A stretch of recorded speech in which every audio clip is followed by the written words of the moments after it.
I'm Joe Grizzly, bitch.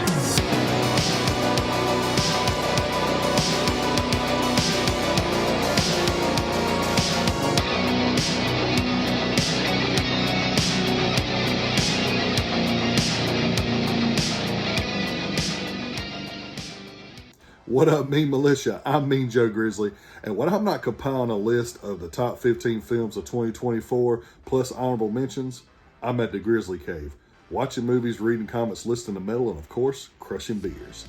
And it is my top 15 movies of 2024, the best of the best compiled by yours truly, plus some honorable mentions.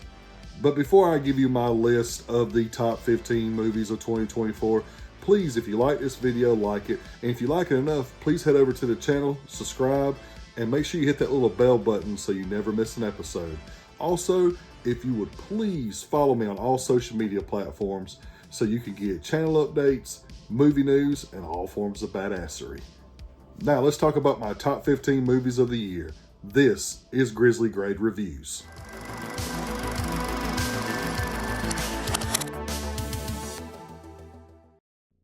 So before I get to this list, there are a few movies that I want to talk about, some honorable mentions that I really thoroughly enjoyed this year, but they didn't quite make my top 15. So check these out.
I enjoyed all these, and just because they didn't make my top 15 doesn't mean they aren't solid movies. So make sure you go and check these out. But now, let's get to the best of the best, the top 15.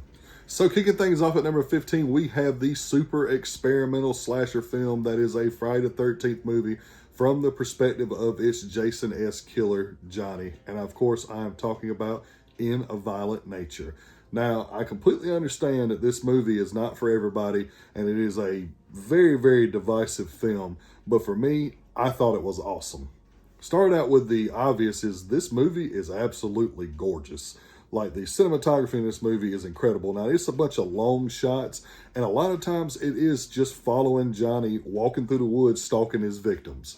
And I get how that's a big turnoff, but man, there is so much going on the screen that people would just sit back and admire how beautiful the cinematography is. I think they would appreciate it a lot more. And weirdly enough, I found that the scenic views of this is very, very, very close to some really good nature documentaries that I've seen. And honestly, I found it to be a little calming, and that's very strange considering that this is a slasher film. I just found it to be pretty cool and honestly just pleasing to look at.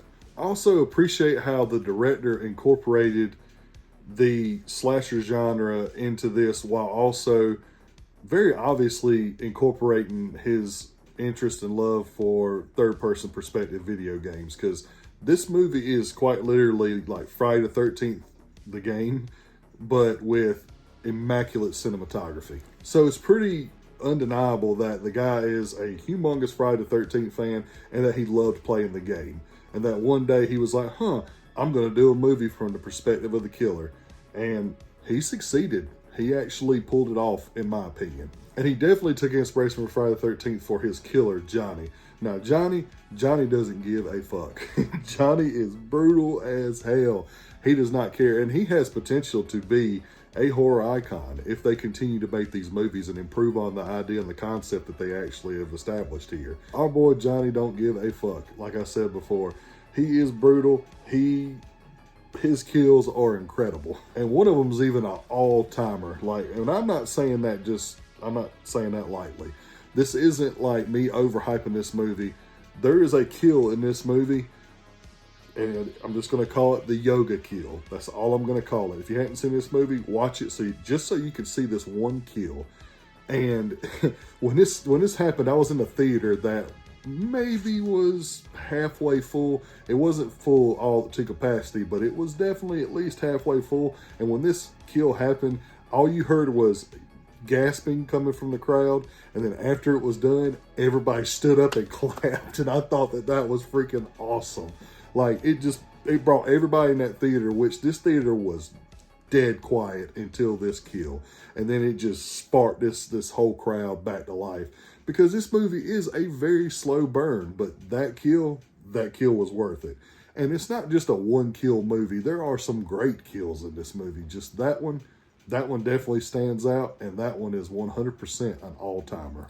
So overall, I know this movie isn't for anyone, but to me, it was a cool enough premise, and I had a good enough experience in the theater that it made my top 15. Coming in at number 14 is the latest installment of the VHS franchise, VHS Beyond. Now, if you know me, and a lot of you probably don't, I am not the biggest found footage fan. I can appreciate the classics. Like, I appreciate Blair Witch because I was alive when the big hype was around it, because that's like the most successful marketing campaign in horror history. But found footage movies I find to be most of the time bad. There's only been a couple of movies here and there recently that have really sparked my interest in the found footage genre. And one of them is Hell House LSC, but the other is the VHS series. Now, I personally like most of the VHS movies. There's only been one that I just downright didn't like, and that was VHS Viral. That is something that majority of the community agrees on when it comes to these films. But VHS Beyond, it's the best of the bunch, baby. I think tying most of the segments together surrounding like an alien and cosmic horror theme was a wonderful idea. Now, not all the segments are associated with alien or cosmic horror. There is one segment in particular that kind of feels out of place, but nevertheless, that one segment is still awesome. And I had a little bit of problems with the wraparound segment that ties everything together. It was just not as good as everything else, and it was like the one glaring flaw with the movie. All the other segments are solid. There's one at the end that is awesome, and I think it's Kate Siegel's directorial debut. That's Mike Flanagan's wife and Muse. That's in all of his movies. She does a good job, but they took the found footage a little too seriously, and they made it so dark that I personally couldn't see what was going on the screen. And I tried it on multiple different screens and different TVs, and I just could not see what the hell was going on. And maybe that was the point, but for me, that kind of diminished it a little bit. When this got released on Shudder, it was around Halloween time, so I watched it, and then I found myself watching it multiple times because I enjoyed it so much, particularly the first segment, Stork. Stork reminds me of the old school Resident Evil games, particularly the first one, where these group of special forces are laying siege to this mansion in this mountain area, and they run into monsters. It's kind of the same thing. This group of people are breaching this house that allegedly has a group that is stealing kids, and they break in and they find out that it's monsters. And I found that to be awesome. That was by far my favorite segment, and to me, that one segment alone was worth watching. And there's also got some really good practical effects in here. There's some spotty CGI in one of the better segments, which is one where this group is skydiving for this guy's birthday and they get caught up in an alien attack. That was pretty cool, but some of the aliens looked a little wonky because of the CGI. Other than that, most of this movie seems like it was made with practical effects and they look great. Now, this movie doesn't make my list because of anything like hyper special. It doesn't have the best cinematography. It doesn't have the best special effects. It doesn't have the best acting. I simply put this on the list because I rewatched it multiple times because I enjoyed watching it so much. It was definitely one of my favorite watches of the year. Coming at number 13 is the sequel to the 2022 hit Smile, Smile 2. And this is the definition of the sequel surpassing the original. And Parker Finn, I don't know what this guy was doing in between films, but he really upped his game and he delivered a amazing sequel that, in my opinion, it definitely surpasses the original in every way, shape, or form. This movie is creepier, it's gorier, it has a more creepy atmosphere. It's everything in this movie from the first one is turned up to 11. And there is one scene in particular, and I'm a man enough to admit that sometimes movies get to me a little bit.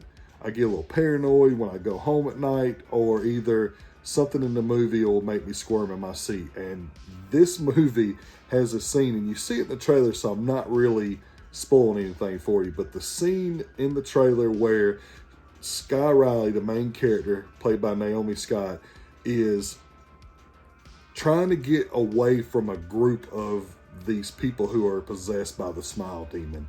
And they are like a horde of this demon coming at her, and they're like crawling on the walls in these really distorted ways that they're moving and just never taking their eyes off of her and just smiling that big, dumb, creepy smile. That scene had me squirming in my seat. I'm not gonna lie, it had my skin crawling. Well, there was multiple moments where I was like, ooh, I don't like that. I don't like that at all. So that just goes to show you how effective Parker Finn was in bringing this idea to life. And it doesn't hurt that he had Naomi Scott playing the lead character of Sky Riley. Like, I cannot stress enough how awesome Naomi Scott was in this movie. She gives a non-exaggerated, like, Oscar-worthy performance. Like, the energy and the emotional drain that this role had to have on her, it had to be astonishing because she puts everything into this movie. I genuinely thought I was watching like a footage of someone who is actively going mad in front of me. I also love the scale of the movie, like how grand it is. You have this idea that was really confined to like a group of a few people in the first movie, and now you have the Smile entity trying to spread its curse everywhere, and choosing to like curse a pop star who is going to be in front of a crowd of millions is just a damn good idea. Now, with that being said, I have no idea where they're going to go in the sequel because I'm pretty sure Smile 3 has been greenlit. I have no idea where they can go now because now it's gotten so big. I don't know how much further they can go without it being like just ridiculous. But again, I said it once, Smile 2 is the perfect sequel. It ups everything, turns it up to 11, and Parker Finn delivers, and that's why it made my top 15 list. Coming at number 12 is the final film of Ty West's X trilogy, and that is Maxine. Now, I know that this movie was considered to be the biggest letdown for a lot of people, but to me, it delivered. It was what I wanted this movie to be because each movie has went through a time period in cinema, because a lot of people that don't or have never watched any of Ty West's movies, he is a stickler for getting that era that he's filming that movie in right. Now, he's not to the extent that Robert Eggers is, but he likes to be as accurate as he possibly can be. And his talent is definitely suited for capturing the era of film that he is giving us in each movie.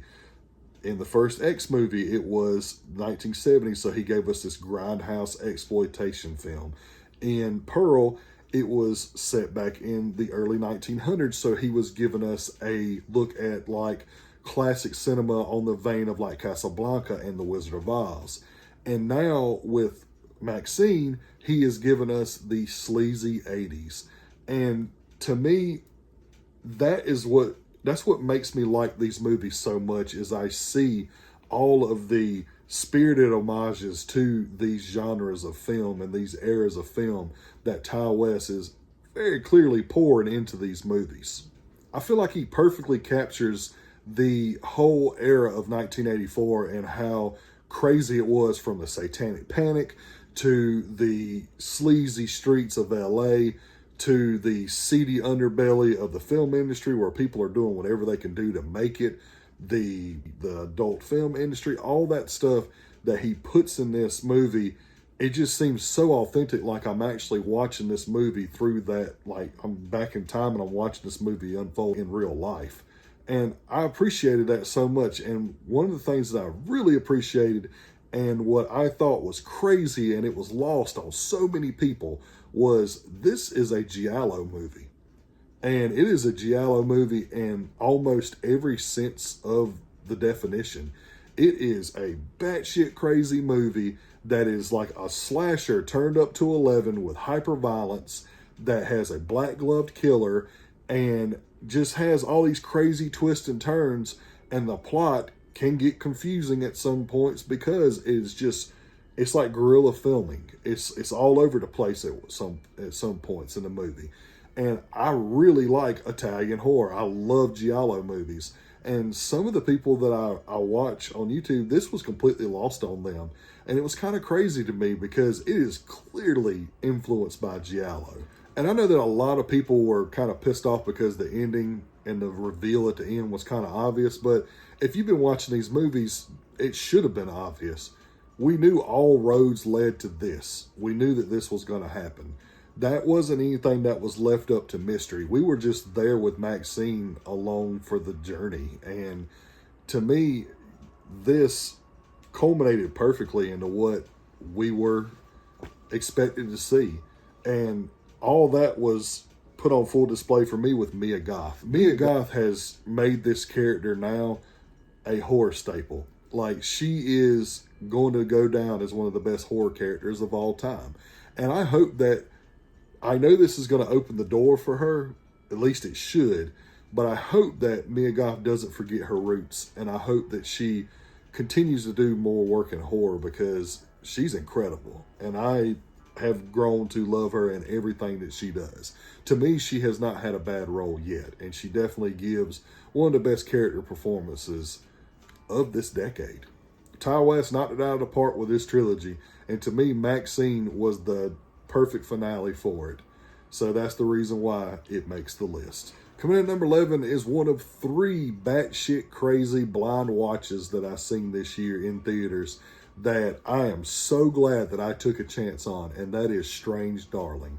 Strange Darling is absolutely insane, and it left me absolutely slack-jawed at the end of the movie, because it is a crime epic / serial killer horror movie that takes so many twists and turns that you just don't know what's going to happen next because of the non-linear storytelling. So this is kind of like Pulp Fiction, but in the same vein as like Seven or something like that.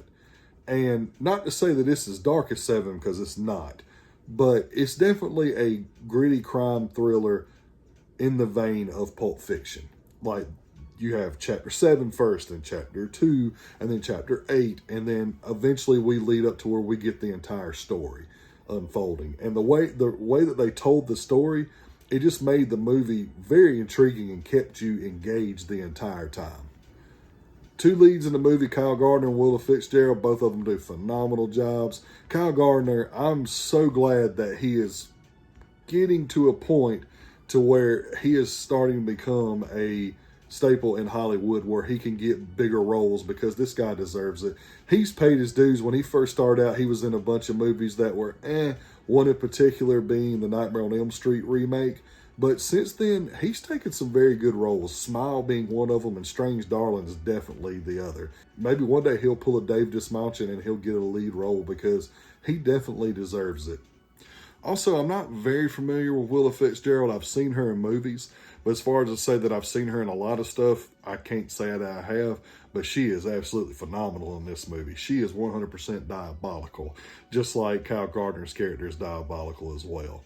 So both of them bouncing off of one of each other, it's just a good thing to see on screen. It's great. I don't really want to go into a lot of detail because this is one of those movies that you absolutely need to go in blind on, and then you will appreciate it so much more, because I know that I did. If I would have seen any kind of spoilers for this movie, it would have ruined the movie for me. So make sure that you just go in blind and check this one out, because it's definitely worth being on my top 15 of the year. Now we are breaking into the top 10 best movies of this year. And coming in at number 10 is a movie that was in my top 5 until I started doing some rewatches. And I have to say that it did drop significantly, but that does not mean that it isn't one of the best films of the year. And that is Nosferatu. Nosferatu is a visual masterpiece. There is no other way to say it or describe it. It is fascinating to watch. The cinematography is it's unparalleled. You have moments of foreshadowing, or moments where, for instance, there's a moment where Nicholas Hoult is in the middle of this crossroads right before you get to the castle in which Count Orlok's being housed at, and he is waiting, and only thing that's lighting this road is the moonlight, and it is beautiful. It's something that you literally have to see it to believe it. The storytelling is absolutely superb. It is not only accurate to the book, but it is historically accurate as well, because that is Robert Eggers' stick. He's always a stickler for historic accuracy, and he does a phenomenal job, just like he always does. But honestly, he adapts this book so well that, other than the names being changed around because this is a remake of the ripoff of Dracula, this is probably one of the best Dracula adaptations that we have ever gotten. And no, I am not overhyping that. If you know the story in any way, shape, or form, you will appreciate the hell out of this movie. And I think that was lost on a lot of moviegoers when they went and seen this and considered it to be overhyped because of that reason. But if you know the source material and you know the history behind the character of Dracula, you will absolutely love this movie. And the performances of the entire cast are top-notch. Lily Rose Depp is incredible. Just like with Naomi Scott's performance as Sky Riley, I don't know how she dug deep enough emotionally to play this role, but she absolutely nails it. Nicholas Hoult is great. He does a phenomenal job of being the lead man in this. Just like with Kyle Gardner, it's good to see him get more roles, and now he's starting to get those lead roles, and he's about to become a household name. Aaron Taylor Johnson, William Dafoe, everybody on the cast is great, but I think that Bill Skarsgård absolutely stole the show as Count Orlok, because he is literally unrecognizable. Just like I said in my review, this is the most transformative role I've seen an actor play, other than Colin Farrell's portrayal of the Penguin in the Batman and in the Penguin show. He looks unrecognizable. Now, you never really get a full look at him, but that it's not the appearance that makes this so transformative. It's his voice, everything. Like, if you did not see his name in the cast, you would have no idea that he is in this movie. It is that good of a performance and that transformative of a performance, even more so than his portrayal of Pennywise. This movie is a masterpiece. If you want to hear me gush more about it, go check out my review. But I could sit here and talk about it all day. But just because it fell to the number 10 spot does not mean this isn't a masterpiece, because it 100% is. I just really enjoyed the other 9 ahead of it more. Coming in at number 9, man, oh man, this movie is I will say it's the only movie on the list that 100% truly fucked me up. Because when I tell you that for weeks I was looking in the corners of the room, looking on the walls, looking up in the corners of the ceiling, looking all over the furniture, I was literally paranoid as hell that some spider was going to crawl on me, because my number 9 pick is Infested. And man, at one point, this was my number 1 pick of the year before things started getting ramped up and more movies started getting released, because it was the most effective movie that I've watched all year. It fucked me up. There's no other way to describe it. Like, when I tell you that I was on the edge of my seat once this movie got going, I literally could not stop watching the movie. And if I did stop watching it, it's because I was checking my lap and checking my chair to make sure there wasn't any spiders crawling on me. If you have arachnophobia in any way, shape, or form, this movie is going to have you in absolute shambles when you get done. You are going to be a complete pile of nerves, because I'm trying to tell you that this is the most effective.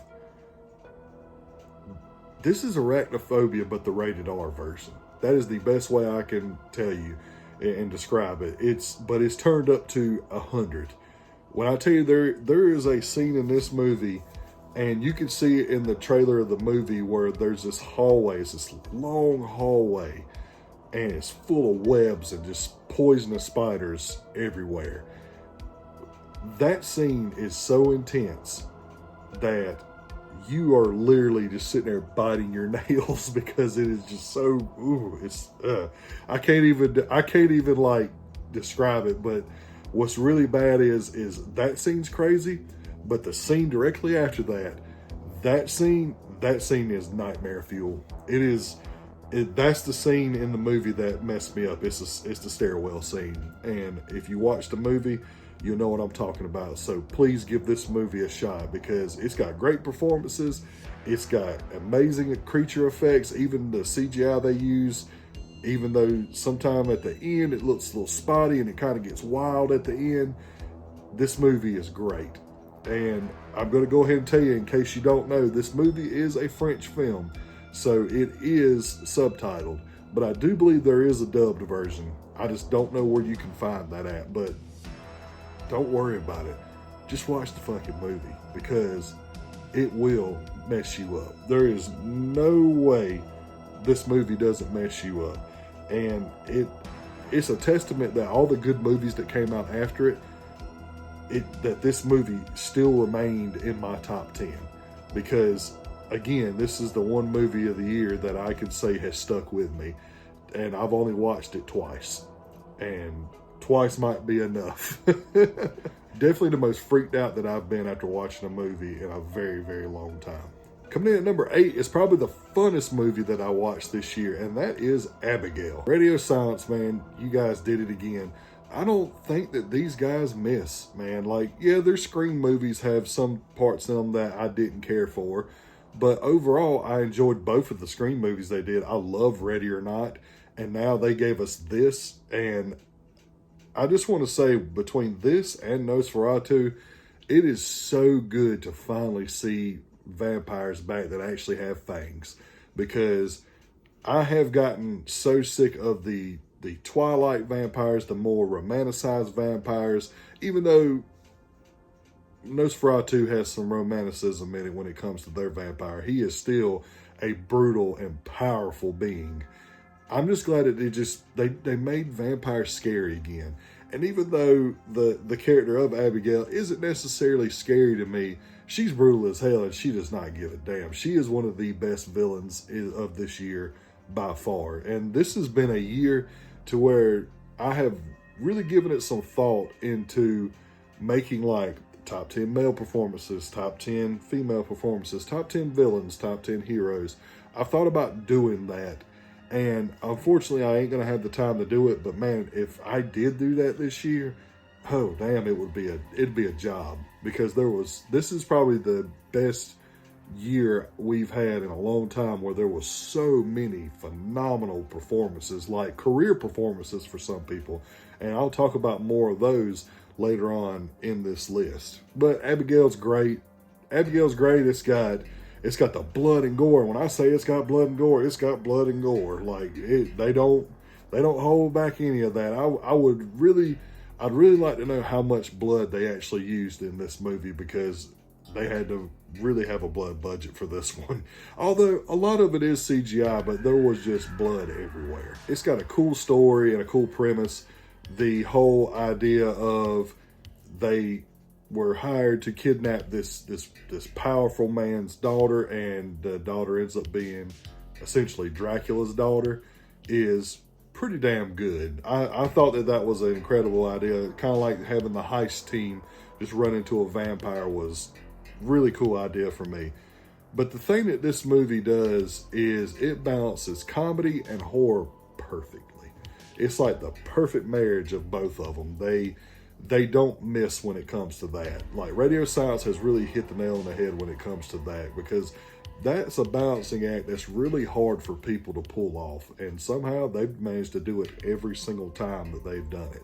This is one of my best theater experiences of the year, hands down, and I feel like this is an absolute instant classic. Like, this movie is probably going to be a yearly watch for me because it was just that damn good. And honestly, if it wasn't for the ones ahead of it, it'd be a lot higher. But there are some ahead of it that I liked a lot more. Vampires are back, baby. Let's go. Coming in at number 7, the most, and I mean most, batshit movie of the year is The Substance. Wow. Like, I went, just like with Strange Darling, I went into this movie completely blind. I didn't really know much of anything about it. In fact, I had gotten a Fangoria letter along with my magazine for that quarter, and they had this little envelope in there and a little pamphlet for The Substance, and you could call it, and it was the guy in the movie who you call to get your substance refilled.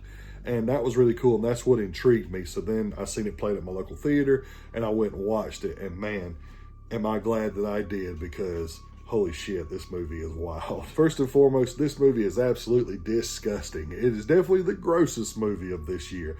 It has some of the best body horror that we have gotten in a very, very long time.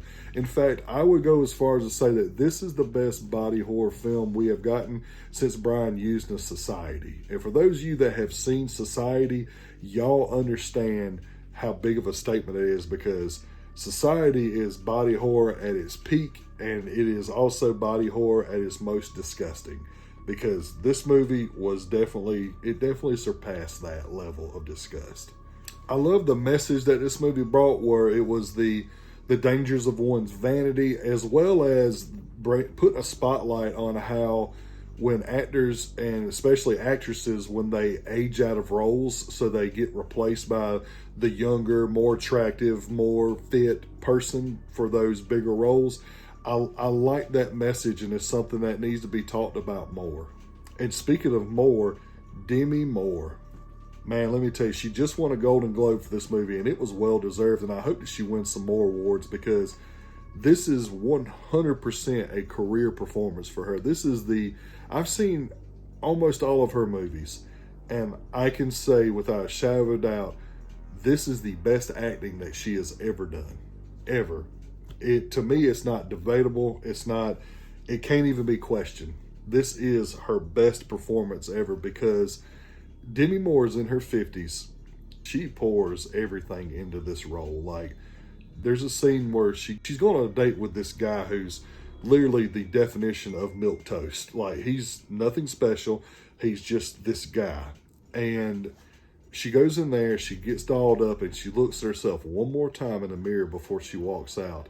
And she immediately scrubs her face off again and puts her makeup back on again, even thicker. And it keeps getting more and more ridiculous till she's been there for 2 hours redoing her makeup and re-dolling herself up over and over again to the point of exhaustion, and then she just ends up staying home because she's so disgusted with her appearance and so unhappy with who she is. That was something that showed me, like, her performance, her mannerisms, her emotion that she poured into that just showed me how great of an actress Demi Moore was, because she does everything. She bears it all in this movie. She's an older woman, and she gets butt-ass naked in this movie.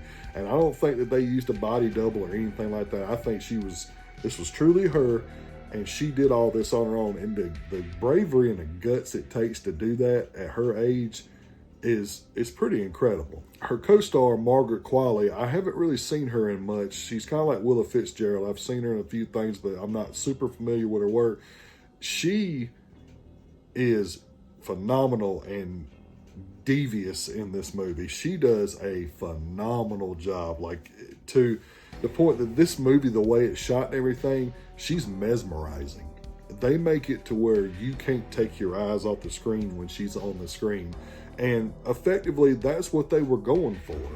And I appreciated that so much, that they were so like zoomed in on their message, but yet they didn't like beat you over the head with it. They just subtly did things here and there, and you're like, wow, this is the whole point of the movie. This is the whole conflict that the character's going through. And Margaret Qualley was like a walking version of the problem that this main character was running into.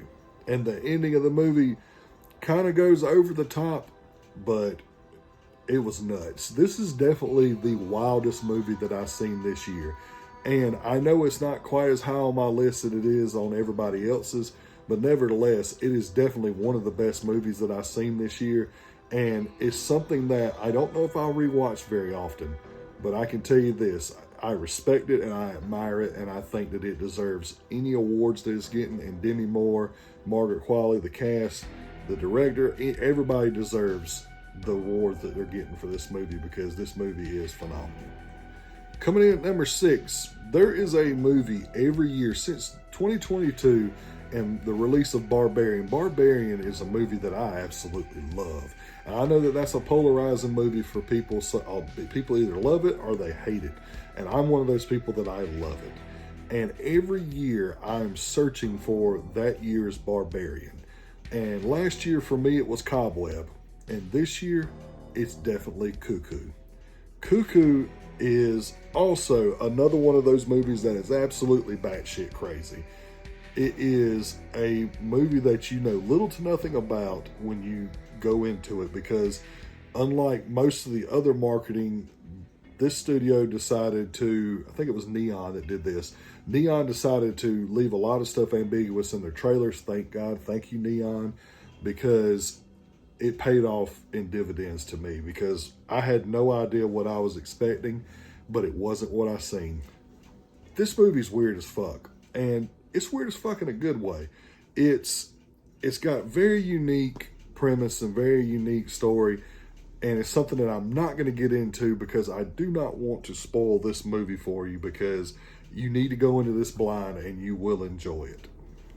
I love the makeup design. I love the creature designs in this movie. I thought that all that was great. The practical effects was good. Hunter Schafer was a phenomenal final girl and gave a very good, realistic, emotional performance that I thought was very heart-wrenching at some points in the movie because of the situation that she was going through. I appreciated her performance, in not only in that regard, but in the regard of her being a badass that takes no shit and isn't going to just sit back and let stuff happen. Does she get scared? Absolutely, but she's not going to go down without a fight. And that was one thing that I appreciated about her performance. You also got Dan Stevens in here again. He was in Abigail as well. He was also in Godzilla vs. Kong, The New Empire, I believe. He had a pretty big year. And in this movie, he was weird. he was a definition of creepy European dude. To all the European viewers, that's not a knock at y'all, but he's almost like a stereotype for movies that take place in other countries that Americans do, where he's the creepy European guy who has nefarious plans for you, and he 100% pulls it off. He plays this goofy, quirky scientist guy that is definitely the mastermind behind everything, and it's just a role that I didn't think I'd see him in. He was in Godzilla X Kong New Empire. He plays the real goofy kind of Star-Lord type character, and then in Abigail he plays this take no shit dirty cop, but in this one he plays the villain, and I just feel like he did a great job. He was very creepy and very diabolical. But combining those great performances with all the good makeup designs and everything comes the best scares of the year. Yes, in my opinion, there is a scene in Cuckoo, there's a few scenes in Cuckoo that actually got a jump out of me. That was actually unsettling to see that most of the time jump scares are telegraphed from a mile away, especially in modern cinema, but they actually pulled off one in this one that made everybody in my theater jump. Cuckoo's a wild ride. It's got nothing but twists and turns in it, and it was definitely one of my favorite watches of the year, one of my favorite theater experiences of the year. So make sure that you go in blind, just like with Strange Darling and The Substance, and give it a watch, and I'm sure you'll enjoy it too. Breaking into the top 5, we've got Dune Part 2. Man, I love Dune. Dune, to me, I said it in my review, is the epic that we have been waiting for. We have had this void, at least I have had this void that hasn't been filled since the Lord of the Rings trilogy. And the Hobbit movies tried to do that, and there's been a few things with the Avengers movies that's done that, but overall, we haven't had this grand, epic scale movie that's either sci-fi or fantasy, and we finally got it with Dune, and I love what they're doing with these movies. The world building has me intrigued. Like, I'm completely locked in on that. From Paul Atreides to the Bene Gesserit to the Harkonnens to the whole space society, all that stuff has me completely dialed in. And the visuals also have me dialed in because this movie is incredible to look at. This is one of 3 movies this year that have completely blown me away visually. One being Nosferatu, and this one's being the second one, and the other one is coming later on in this list. But it's just incredible how amazing these movies look. Like, it feels like you're in these worlds. And here's the thing, I don't have an IMAX near me, so I didn't see this in IMAX. I seen this in the highest format that I could see it in, and I was still blown away. I can't imagine what this movie and Nosferatu looks like on IMAX, because I'm sure that it is just incredible. I like the Harkonnens as villains. I think that the Elder Skarsgård, I can't think of his first name now, he's a phenomenal actor. I think he plays a incredible villain as the Baron. And I like the character that Austin Butler portrayed, this like super version of their race, their grand champion.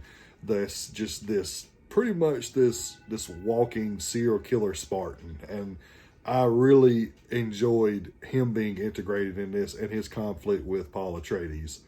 Speaking of Paul Atreides, I find Timothée Chalamet's journey into acting, and me witnessing that, I find it to be incredible to watch. I have seen this kid grow into a phenomenal actor over the years, and this role, he was made to play this role. I think that this was tailored for him, and I think that I can't wait until I see what else he brings to it. I just think it's great that we're finally seeing these actors and actresses that are younger, that are getting these bigger roles and are finally getting more opportunities, and they're, instead of, going in and burning themselves out doing crappy movies or getting hooked on drugs or whatever like that, I find it great to see them excel and actually become like artists in their craft. I enjoy watching that journey, and Timothée Chalamet's journey has been a great one to watch. Like I said before, Dune continues to be the epic that we've been missing for decades, and honestly, I don't know how many films they have planned, but I know that there are a lot of books in the Dune series, and if they could make them even half as good as this, I'm here for more. I'm ready for more Dune. Bring me more Dune. Coming at number 4 is Terrifier 3. Yep, Art is back, baby, and this time he is meaner and merrier than he's ever been. One of the things that I was really concerned about this movie was it was going to have a Christmas setting. Now, I like Christmas horror films, but most of them aren't good. There's a handful that are great, but most of them aren't very good. But Damien Leone has figured out a way to take this character who was mainly tied to Halloween and pull him out of that niche and put him out in for any time. Like he is now a any time of the year killer, and putting him at Christmas, watching him interact with Santa Claus and all the holiday stuff was really cool to see, because he it's almost like watching a kid in a candy store. Like Art's the big kid who still believes in Santa Claus, but he's also a serial killer that's also being controlled by a demon from hell. So it's just a cool concept, and it was something I didn't think that they could pull off, and they 100% did. Art in a Santa Claus costume works, and it works well. There are a lot of homages to horror classics here, like The Shining, the original Black Christmas, Silent Night, Deadly Night, and they're very subtle homages, and they're not like just these in-your-face stuff. It's just stuff that if you've seen these movies, you'll get the references. And I appreciated that so much. It just shows me that Damien Leone is one of us, and he is here to cater to us as horror fans. As I said before, Art is more sinister than he's ever been. He seems more as unbeatable as he seemed in the second film. He seems even more unbeatable. He's this very, very intimidating and mean force this time around. He still maintains his playful nature. There's a scene where the lead character Sienna is tied up, and every time Art walks by, he smacks her in the back of the head. And everyone in the audience was laughing their ass off, because he walks back and forth like 3 times to get something, and every time he walks by, he smacks her in the back of the head. It's hilarious. Him meeting Santa Claus was funny as shit. It's just David Howard Thornton has learned to balance that dark comedic side with this sinister side of this character, and I think that David Howard Thornton is really not getting his just dues on how good of an actor he is, because he doesn't say a word in this movie. He doesn't say a word in any of the movies he plays Art the Clown. But man, is he like more expressive than most characters in most films today, because he literally portrays this character with no dialogue whatsoever, and he nails it every single time. Laura Rivera is back as Sienna, and she is better than she ever was. She was really, really, really good as Sienna in part 2. That is a character that has shot up on the Final Girl list for everybody, and this performance takes it even higher. She is definitely in the conversation for best modern Final Girl. She just brings everything to this role, and she is an action figure. She's not just this damsel in distress. She don't play, and I love how she takes it to Art's ass in both of these movies. But what brings her performance out even better is we get to see how she deals with the aftermath of the events on Halloween night 5 years prior. And I appreciate the emotion and the soul that she put into this role to give us this phenomenal performance. But the absolute show stealer was Vicky. Holy shit, Vicky is the scariest character in this movie. She is absolutely terrifying. I would rather fight Art 10 times over than to ever even see Vicky at the end of a dark hallway. She is not only grotesque to look at, but she is just the embodiment of hate. She is so hateful, vulgar, and she's just evil. And every time she is on the screen, I get uneasy. And I know that makes absolutely no sense because it's a fictional movie, but she is just absolutely upsetting. She's just absolutely unsettling. I like how we get more lore in the story. Some questions were answered, some were asked. We get more of Art's role and Sienna's role in things. Is it still kind of out there a little bit? Yeah, he's got to wrap it up a little bit more, but he definitely got to focus more on the story and directing this time than doing the practical effects, because he had a whole team dedicated to that this time. And believe it or not, the practical effects, they didn't waver. Like, they are still insanely good, and you could definitely tell that they had a bigger budget because the production value was way better than it was in the last two films. Getting to the gore, man, the gore in this movie. You know Terrifier's got good gore. And does it top any of the stuff from the other two movies? I think that there are a couple of things in here that go into the top 10 list of best Terrifier kills. And one in particular is the face off. If you see the movie, you'll know what I'm talking about. That scene was very unsettling. And of course, there's the infamous shower scene that was absolutely bonkers. But the one that got me the most, that actually had me like squirming in my seat, there's a scene with Vicky and a shard of glass, and that is all I'm going to say about it. And it is disgusting. The noises is awful. The implied imagery, it's awful. But I will say this: Damien Leone found a way to push the line a little bit further from the last two movies without going into the obvious next level that he could go to and be just completely over the line and lose his audience. He did a good job of sticking one toe over that line and still keeping people around. Whether or not you Terrifier haters like these movies or not, whether or not y'all think that Art the Clown is an icon or not, it means nothing. Because the truth is that the Terrifier films have done more for horror in the last 15 years than most of the big franchises. It has given this shot in the arm that horror has needed for so damn long. And Art the Clown is a horror icon, whether anybody wants to admit it or not. There's people that claim he's an industry plant. I don't even know what the fuck that means. That just sounds absolutely ridiculous. Because if he was an industry plant, why would he still remain independent? It's ridiculous. None of this stuff makes any sense. But what does make sense is that Art the Clown is a horror icon, and there's not a damn thing that you haters can do about it. Coming in at number 3 is the best written movie of the year, and by far has the best villain of the year, and that is Heretic. Heretic is great. This is the smartest religious horror film that I've ever seen. And yeah, I'm making that bold claim. This movie manages to make this really tight, good script, and it ends up tackling the topic of religion, and it does it in a way that is so smart that it ends up not alienating either side.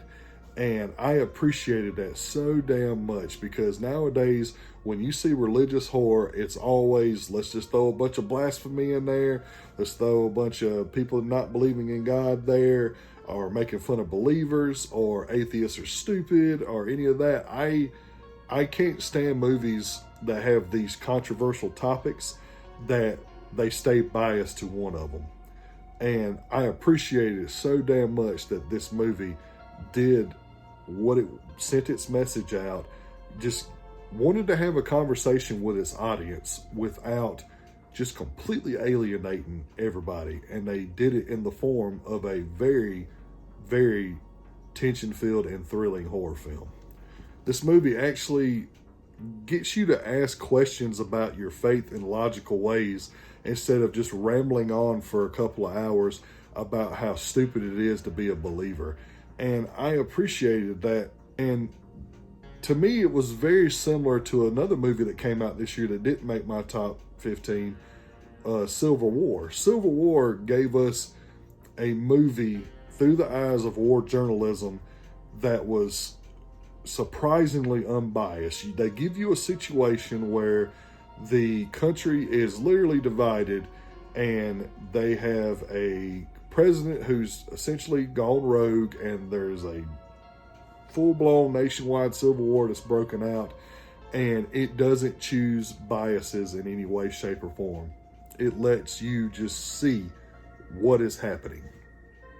And that is why Civil War is written so well and has that great approach to giving you this political thriller.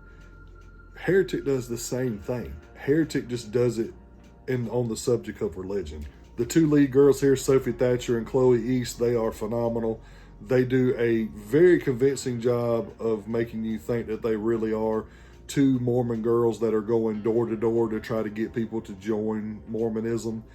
And I feel like that the situation that they are put in, they gave a very visceral and realistic interpretation of how people would respond and act in that situation. And it's just a testament of how good actresses they actually are. But the 100% absolute reason why you should watch this movie is to just see how great Hugh Grant is as the villain. When I tell you that this is another example of a career performance, this is the best I have ever seen Hugh Grant act ever. In fact, this is the best role that I've ever seen him in. He, in the 90s, he was the rom-com guy. I don't remember him ever being in a serious movie the entire time he's been an actor. He was in a movie in the 80s called Lair of the White Worm. I think that was in the late 80s, early 90s. And he was goofy in that movie too. And he was just the quirky guy, but man, he is downright fucking diabolical in this movie. He is the best villain of the year. To me, it's not a question. He is 100% the best villain. And for that reason alone, you should 100% go watch this movie. It was really, really, really, really tough for me not to put this as my number one. But there are certain things with the next two films that just made me like them just a little bit more. Coming at number 2 is Alien Romulus. I love this movie so damn much. And I know that hardcore Alien fans hated this. And I'm here to tell you, they're all wrong. Their hate is completely misplaced. Because this is the best Alien film we have gotten since Aliens. It is better than Prometheus. It is better than Alien Covenant. It is better than Alien 3. And it is way better than Alien Resurrection. Or any of the Alien vs. Predator movies. This movie finally got the Alien franchise back to its roots, which is horror. This movie brings the horror back to the franchise, and it is all thanks to Fede Alvarez. When they announced that Fede Alvarez was going to be directing this movie, I knew this movie was going to be good. I knew it was at least going to be the best Alien movie since Aliens, because Fede don't miss. Fede Alvarez does not miss. He did the Evil Dead remake and he did Don't Breathe.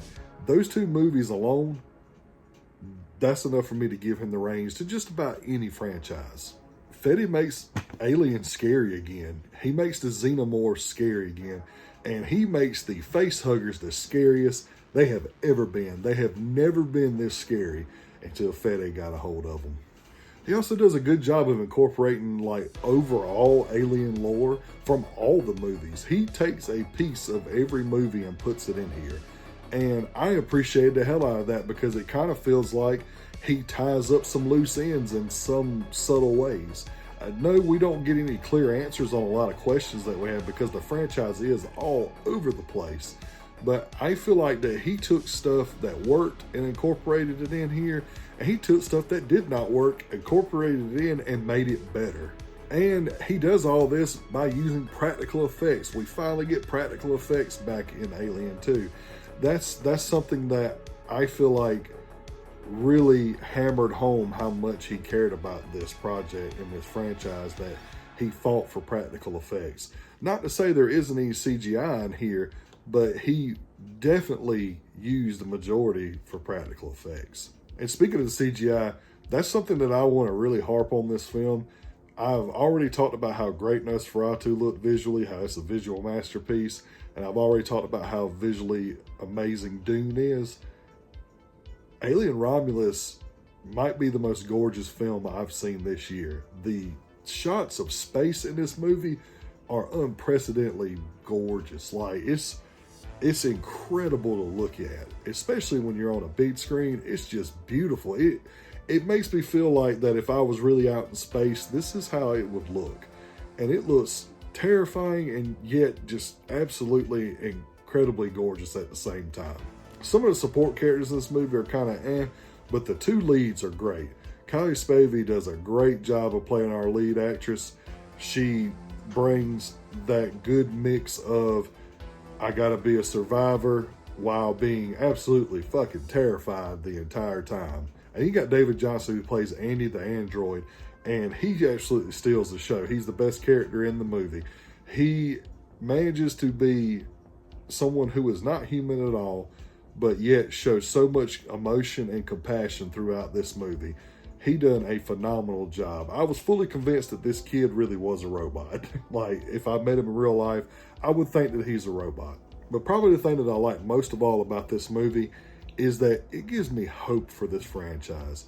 Because honestly, I felt like Predator got back on its feet with Prey. Hopefully it'll continue the success that Prey generated. But I feel like the Alien franchise has been dead in the water for a long time now. I didn't dislike Prometheus, nor did I dislike Covenant. I just feel like the lore is so all over the place, and the storyline doesn't add up in certain situations because they tried to force all this shit together that it wasn't going to be able to be cleaned up. But now that Fede Alvarez has came in, now that we have this show Alien Earth that's coming out this year, I have hope for the future of this franchise, and I cannot fucking wait. So once again, for all you wet blanket Alien hardcore fans, it's the best Alien movie since Aliens, and it's not debatable to me. This movie was in my number one spot for a little while as well. It stayed there for a good while, and then again more releases came out, and I did some more rewatches, and it ended up dropping to the number 2 spot. Because there are a few little issues with the movie that, although did not diminish how much I love this movie, it was enough for me to put the current number 1 at number 1. And a lot of it had to do with, there was some really bad CGI on a legacy character that they deep faked. It was glaringly obvious that it was bad because of how beautiful everything else looked in the movie. It was just a big time ball drop for that. And there was a couple of times where they did some callback lines. One in particular actually made everybody in the crowd at the theater I was at laugh or sigh. Those were the 2 reasons why this didn't stay at number 1. But my number 1 pick, I know it's going to get me some hate, but after rewatching most of the movies on this list, just to kind of get everything in order, the order of this list has changed several times in the last few weeks. And after rewatching the majority of these films on this list, I found one that stuck with me more than any of them, that hit me harder than any of them, and what scratched that itch that I've been needing scratched more than any of them. And my number 1 is Long Legs. Yep, I know. All y'all hate me. That's fine. Make your own damn list. Starting out, the cinematography in this movie is incredible.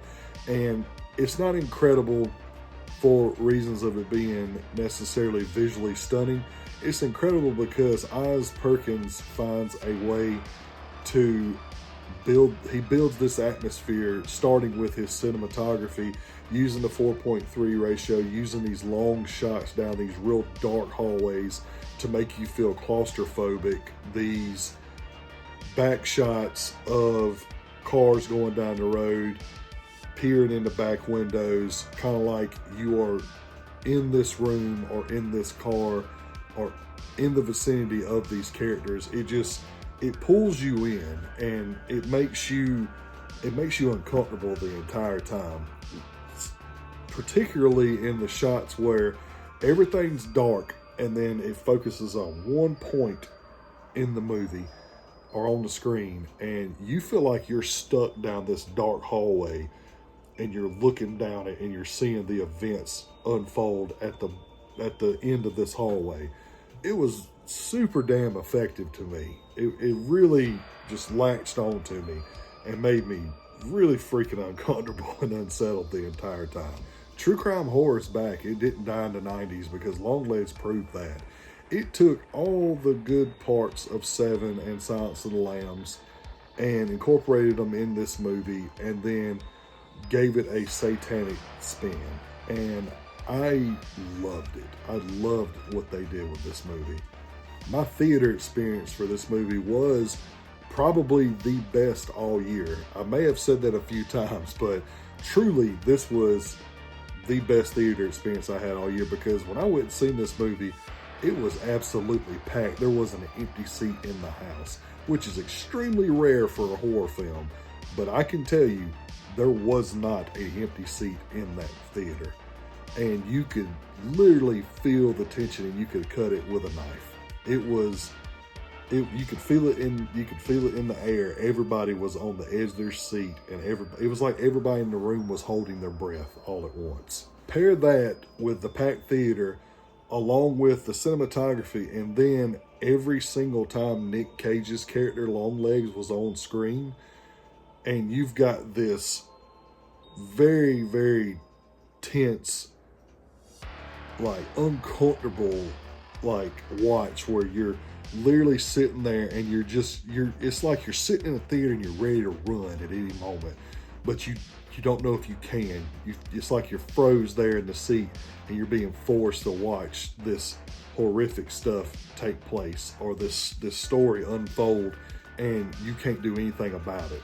It just grips you. And I know that a lot of people found Nick Cage's character to be super over the top and even comical at times, but I can tell you, every time he was on the screen, I was like, I want to get the fuck away from this guy.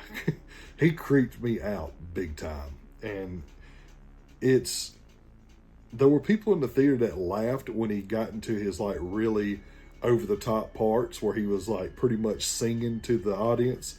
A lot of people laughed about it, but it wasn't like, ha ha, this is stupid. It was, ha ha ha, please stop, this is awkward. It was like the laugh that you do when you're just terrified and you don't know what else to do. You just laugh because that's the only reaction that you can muster up.